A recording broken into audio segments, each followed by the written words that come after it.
One of the two Yamaha TZ events have now been beaten, and now we must move on to the other TZ event, which is the Yamaha TZ250 Competition Model Series, as this will also mark the halfway point of this championship. So it's another 3-race event, limited to just one bike, and the tracks we are going to include Suzuka Circuit, Twin Ring Motegi, and we end off at Infineon Raceway, also known as Sonoma Raceway. So 5 laps around each of these tracks, and let's go. Let's see if we can achieve yet another clean sweep. I'm sure we probably will, considering the way most of these championships have gone so far, and just how dominant I've really been. So, one shade of colour for each bike, and, well, let's go. Let's see how we do. And looks like we're a bit more strung out than we were before, so I'm pretty sure this is going to be a bit more competitive than what the previous event was. And not just because the bikes are bigger and faster, but also because, well, we are racing on the big tracks now, even though we technically raced at Motegi just before. But either way, here we go. And a little bit wide there through Dunlop, but able to keep a hold of my advantage. And heading through Dagna now, underneath the bridge straight away, and have to go a little bit deeper there on the brakes than I would normally, because obviously more powerful bike means a more accurate entry into the corner.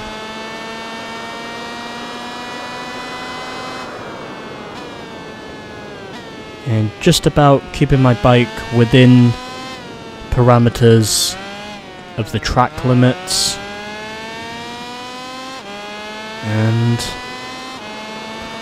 up to this point, I seem to be doing okay. So 5.7 seconds is the gap to the leader. Will I be able to close that gap? Well, I'll just have to wait and see.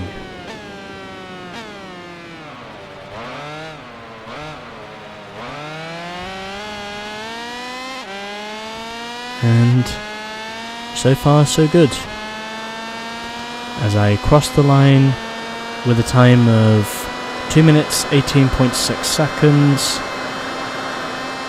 and hitting the speed limiter a few times, and I overshoot in the corner.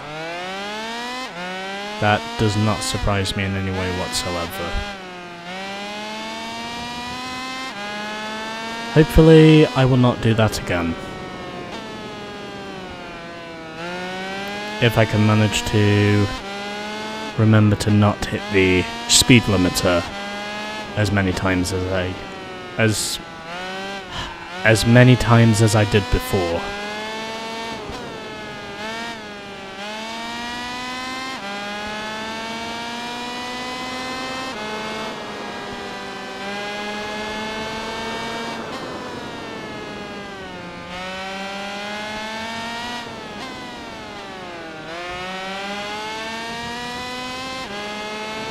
And so, we are now just 4 seconds behind the leader, in spite of me going off at turn 1.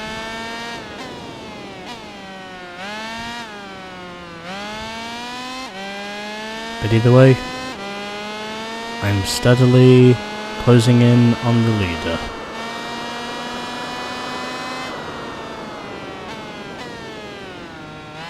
Which is more or less what I have come to expect at this point.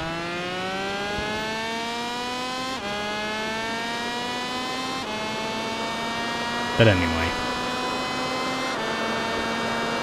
here we are.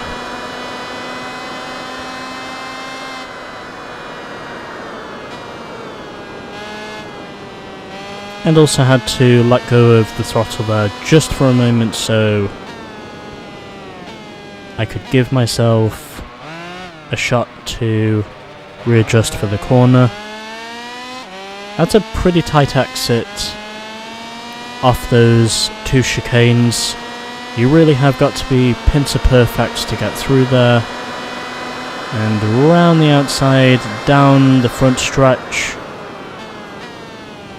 And on the bike with a bit more control now, heading through turn 1. And up to this point,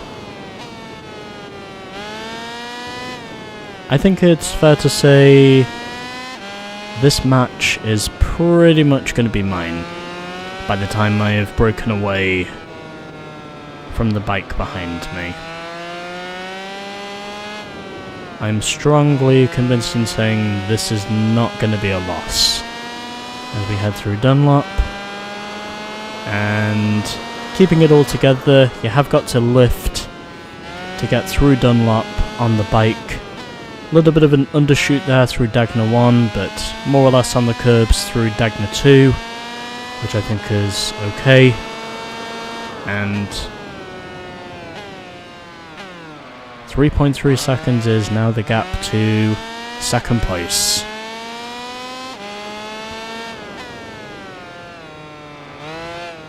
And so, we continue to press on.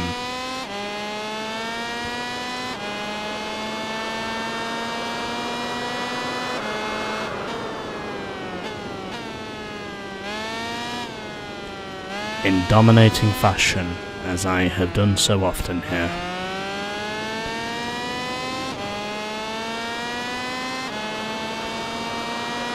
And so, we press on. Heading up the Spoon Straight, heading through 130R and overshooting 130R whilst I do it.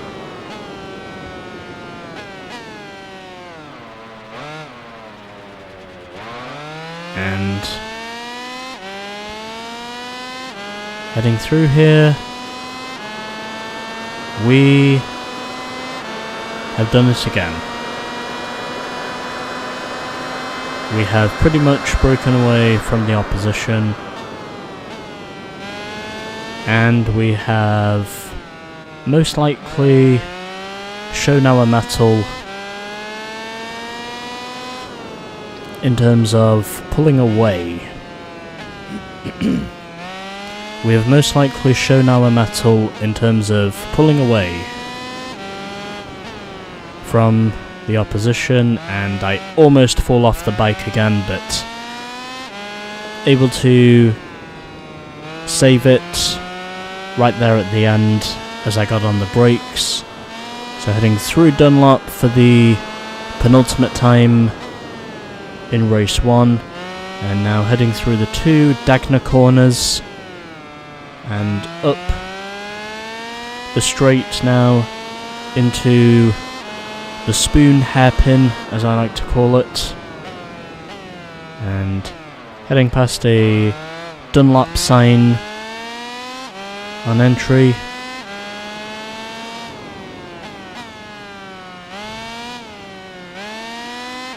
And so we press on.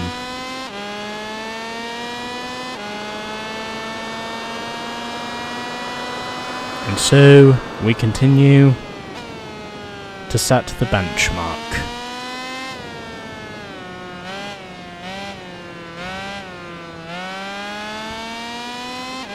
because that is what we do.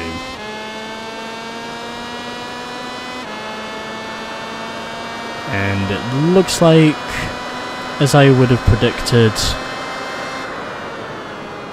this one is going to be more or less another easy win, as I lead by 7.3 seconds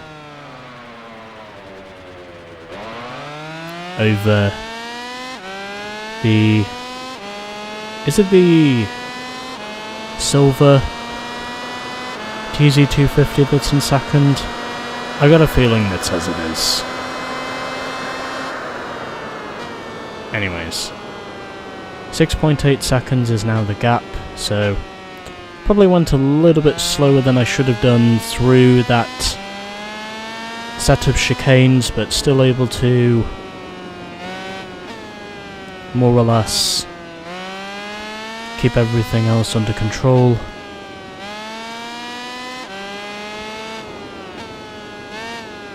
So heading through the S-curves once again, and up into Dunlop for the final time.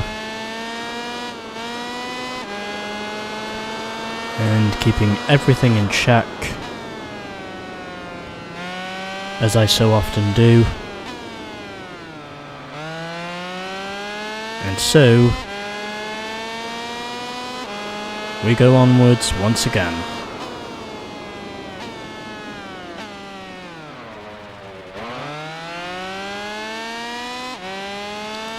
As 8 seconds is now the gap.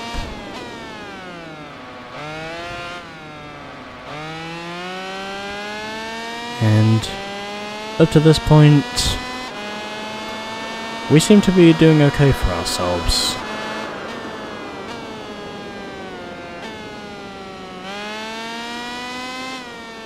So heading through Spoon Curve now for the last time. And up the stretch. Looks like this is going to be yet another domination run for me, as we head through 130R now for the last time, up into the chicanes,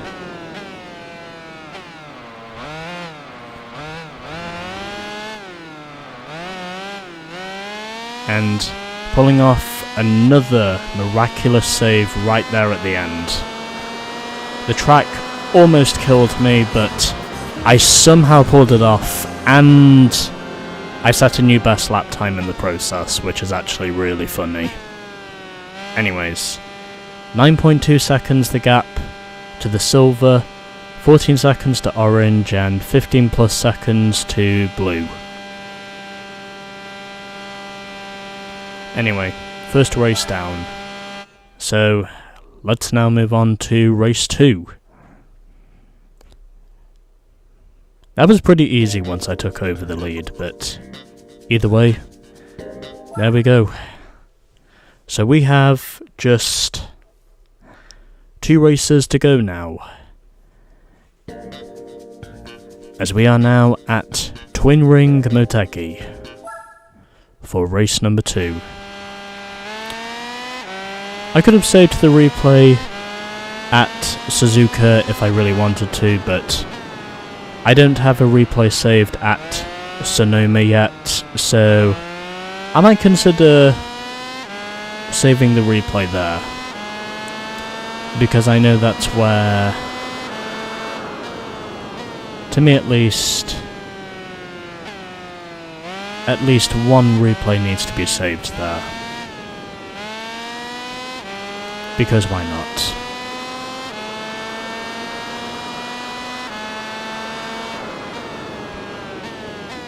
So, 7.8 seconds the gap to the race leader. I would imagine it's going to be at least a lap or two before we manage to get there.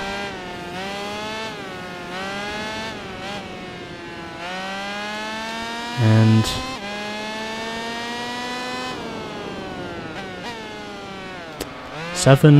seconds is the gap to the race leader.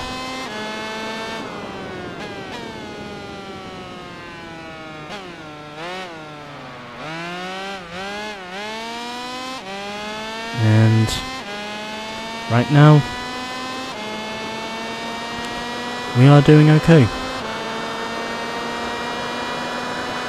So 6.5 seconds is the gap to the leader. As ever, I continue to close the gap. And undershot that corner just a little bit there.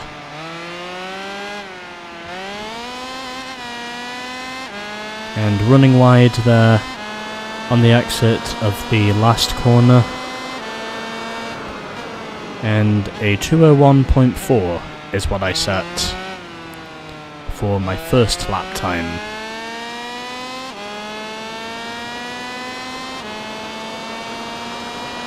And it looks as though this is probably going to be another race where I just simply pull away.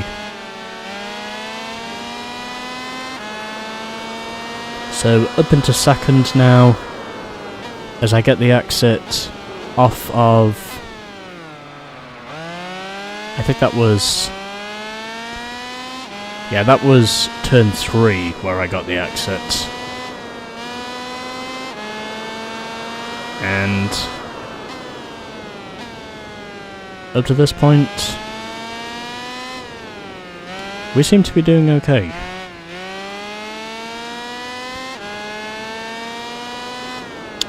So 2.8 seconds is now the gap to the leader as we head up through the hairpin now and onto the backstretch here at Motegi. And the gap is now 2.6 seconds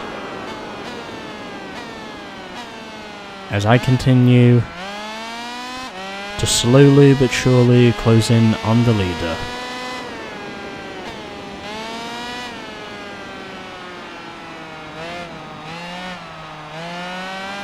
A little bit slow there off the exit. And is this going to be a sub 2 minute time? Yes it is. A 1 minute 59.6 was the time I set on lap 2. So 3 laps to go here at Motegi. It looks like this one is pretty much going to be another win for me once we get towards the closing stages.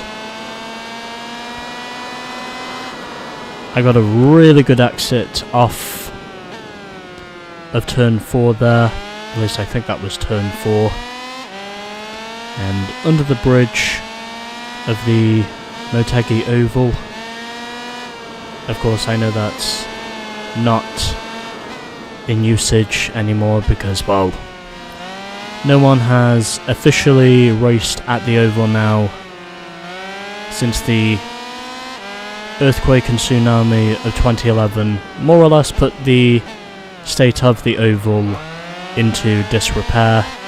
I don't think there's been any official racing on the Motegi Super Speedway since then,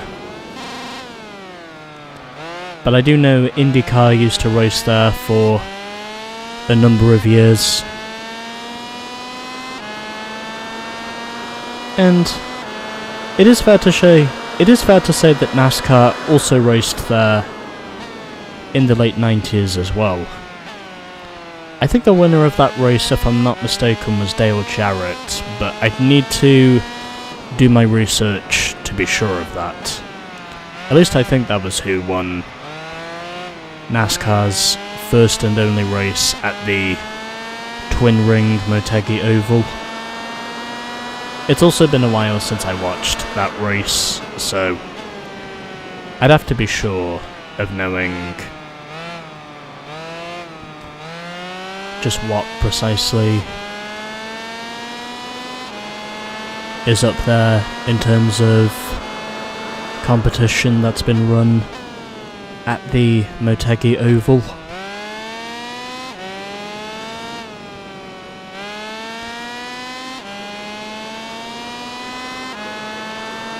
But yeah, IndyCar has definitely raced on the fucking oval a proportionate number of times.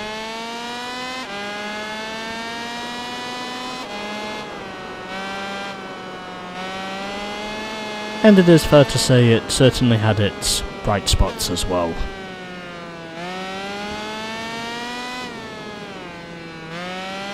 Anyways.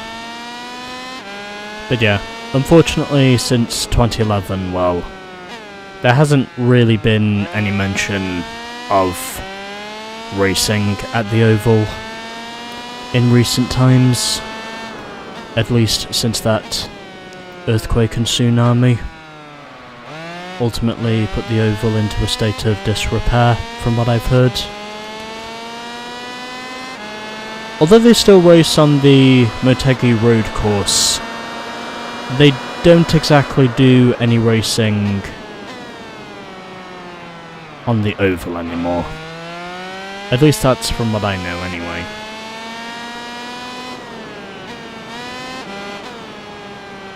But anyway.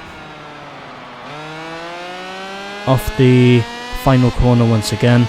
It's a pretty sharp right-hander once you get down to it. And I have set one sub 2 minute time so far, so I think whilst I'm out of time, might as well attempt to set another one just to more or less see if I can put up the pace.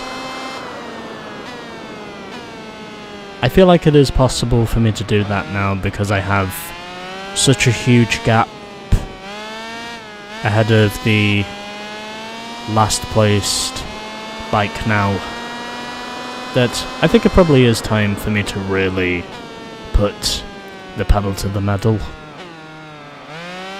I think it's a good time for me to do that now, because why not? And a little bit fast through that right-hander there, but able to more or less keep my car on the asphalt, which is what I want.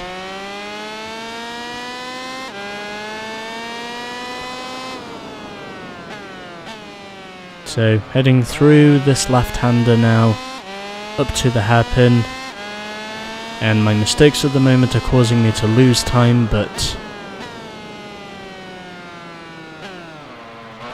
I'm still content with giving the sub 2 minute time a go, as I set a 1:29 on the backstretch, slowly pulling away from the bike behind me as I undershot the corner and probably lost a bit of time there, but able to more or less keep everything under control and undershooting another corner there, but at least I get a sharp enough exit. Is this going to be sub 2 minutes? Yes it is. And I only just beat my previous PB in the end. 5.8 seconds was the gap in the end, as a result of me pushing it on that last lap. And once again, the blue bike does not finish. Anyway, those are your points after 2 races. So pretty much single file in terms of our positions. I don't see how that's going to change, because the AI are just so evenly spread out in these championship races.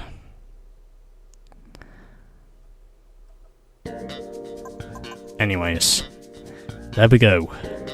So that's now 2 races down, and we have just 1 to go at Sonoma. And then this will be another championship done, and we will also be halfway there with our race events. So, let's head over to Infineon Raceway.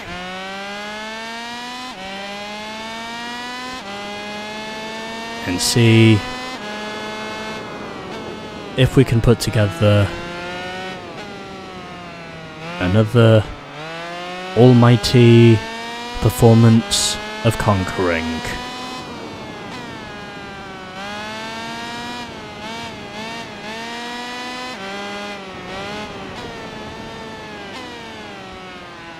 Which is pretty much what I am doing right now.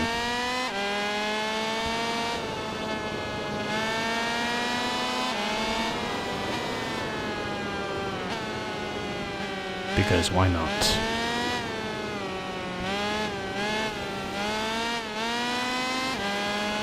And now is the time to push. So we have these two right-handers. And now we go on. So 4.6 seconds is the gap to the leader. Of course, since Infineon is not as big of a track to race on as Motegi is,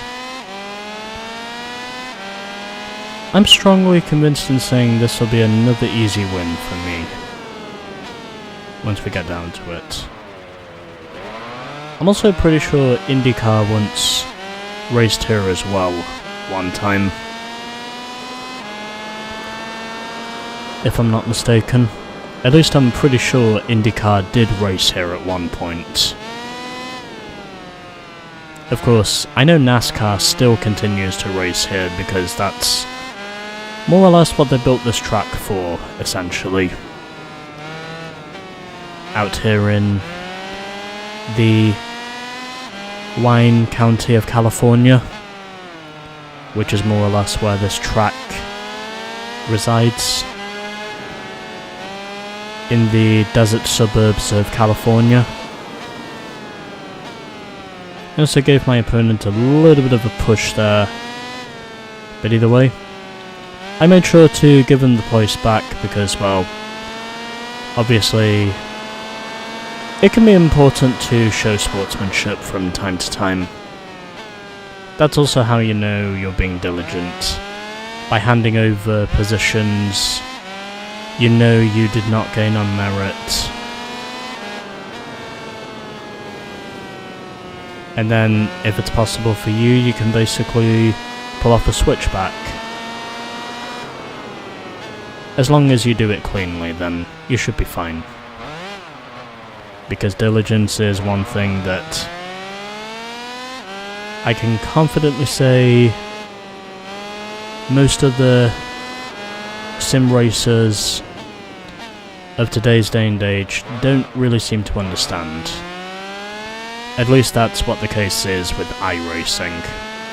Something which I've never done personally, but I can definitely say if there's one thing that I know iRacing lacks among its competitors, it's basically diligence. And pretty much giving the competition they're up against racing room when they're basically just quite simply sending it through probably every corner you can think of. And yet they practically never learn from a lot of the mistakes they make. At least that's from what I've heard when it comes to most of the people who compete in iRacing. They just quite simply don't show racing room a lot of the time.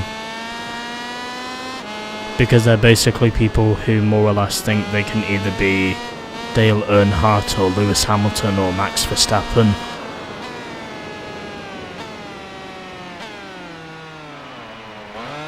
Or hell, even Scott Dixon if you're really wanting something to just be out there. They basically think they can be any one of those 4 drivers, and yet they basically think they can do those sorts of things by just simply racing as aggressively and unfairly as possible. At least I know that's what a lot of the people who compete in iRacing are more or less like. As in, the amount of discipline, racing room, and self-respect as in the amounts of discipline, racing room, and just, well, racing respect in general. That's just one thing a lot of people in iRacing never really seem to show.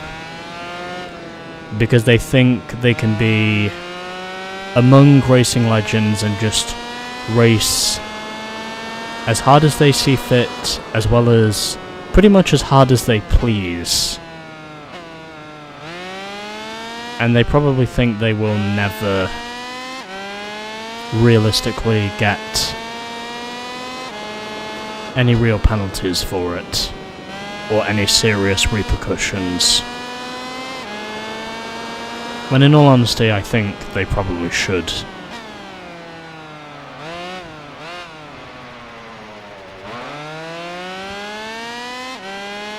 But either way, I'm basically just trying to be an example of someone who most of the time is able to show those levels of respect and racing room that to a lot of people has more or less been killed off in recent years when it comes to just online racing communities in general. It's part of the reason why I never actually race online personally, because, well, it's just not really my thing, and also because, well, I don't really have the time to get involved in any online racing communities at the moment, because I've got too many other things on my plate. And that's outside of this, of course, but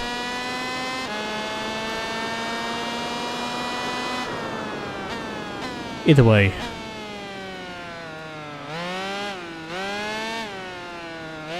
that's more or less my understanding of how most online racing communities seem to be these days. And probably just the sorts of people who quite literally just, well, rage their beef on Twitter a lot of the time. And I know there are plenty of people, and I know there are plenty of gamers who will do that. And right at the end, I fall off the bike. Well, had to happen sooner or later. But either way, and I fall off the bike again, because I went too deep into the corner. Well, had to happen sooner or later.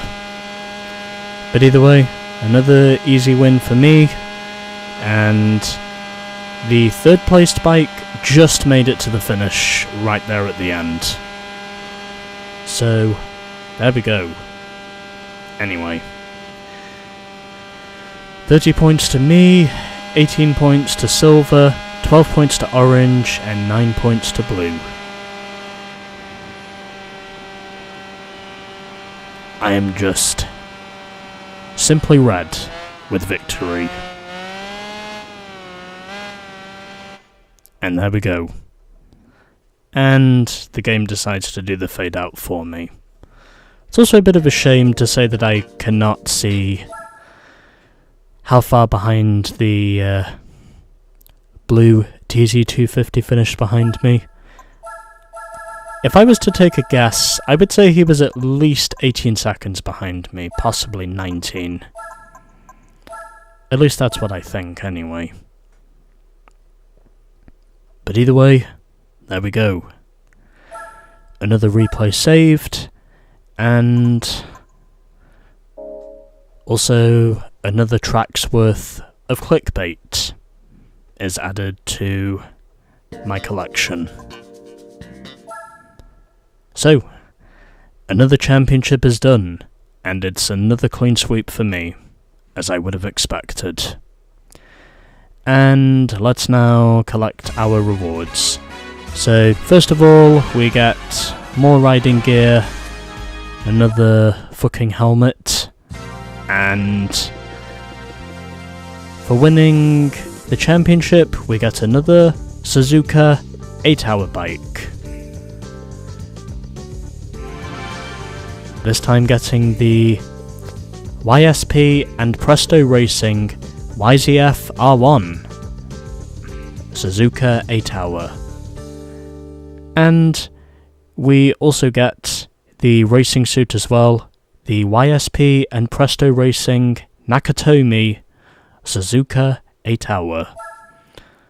So that's our second Suzuka 8-hour exclusive bike that we have now won. And in terms of fitting the racing number,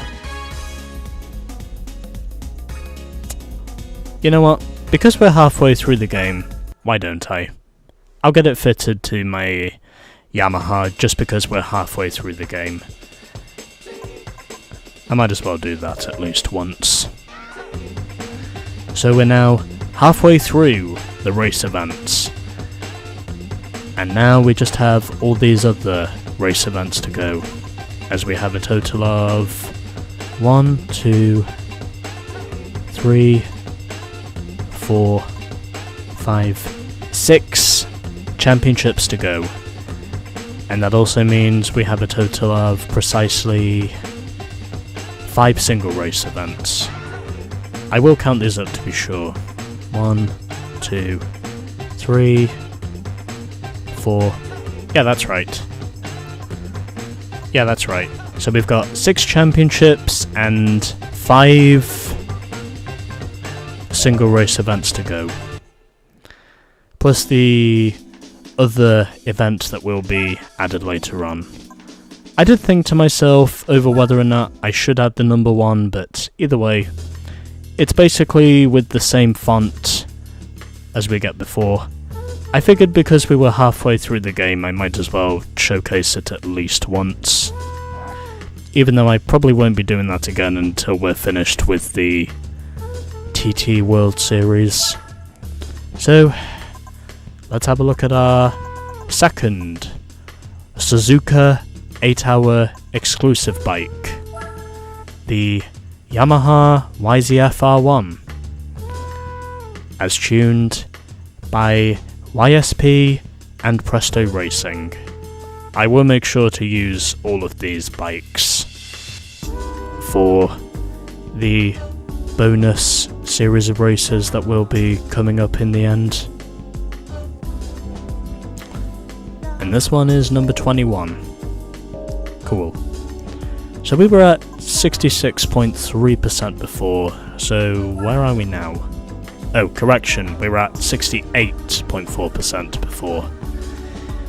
We're now at 70.6% of completion. And there is our second bike among the endurance racing exclusive bikes. Well, Suzuka 8-hour exclusive bikes. So anyways, 70.6% of this game is now complete. And next time, we will be doing the Super Sports 600. Coming in the next episode of Tourist Trophy.